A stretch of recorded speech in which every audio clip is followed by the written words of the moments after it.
Okay ကျွန်တော်တို့ဒီမှာပေါ့နော်ဘာဖြစ်လို့ကျွန်တော်တို့ဒီရထားလမ်းမှာဆိုရင်ဒီလိုဂဲလုံးတွေကျွန်တော်ဘာဖြစ်လို့သုံးလဲပေါ့နော်နိုင်ငံတော်ကဆင်းရဲလို့လားဘာဖြစ်လို့လဲဒါတကယ်တော့မဟုတ်ပါဘူးဒီကြောက်ခဲတုံးတွေသုံးတဲ့ခါမှာဘာလို့သုံးလဲဆိုတဲ့အကြောင်းရင်းရှိပါကျွန်တော်ဒီအောက်မှာတိချကြည့်မယ်ဆိုရင်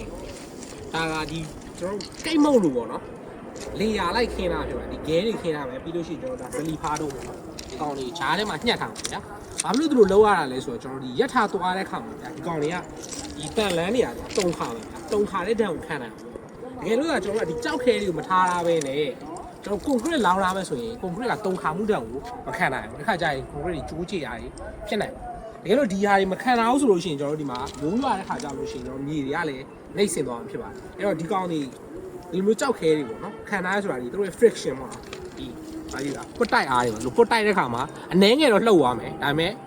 အများကြီးမလှုပ်ဘူးဗျာအဲ့ခါကျရင်ကျွန်တော်တို့ကဒီရက်ထားရဲ့ vibration တက်ကိုခံနိုင်မှာပဲဖြစ်ပါတယ်နောက်တစ်ခုကောင်းတာကကြတော့ဒီမှာကြည့်ဗျာဒီမှာကြည့်မယ်ဆိုရင်ကျွန်တော်တို့မြက်တွေကတိတ်မပေါက်ဆိုတာကျွန်တော်တို့တွေ့ရမှာဗျာမြေကြီးမှဆိုလို့ရှိရင်ဟိုဘက်နာမှာ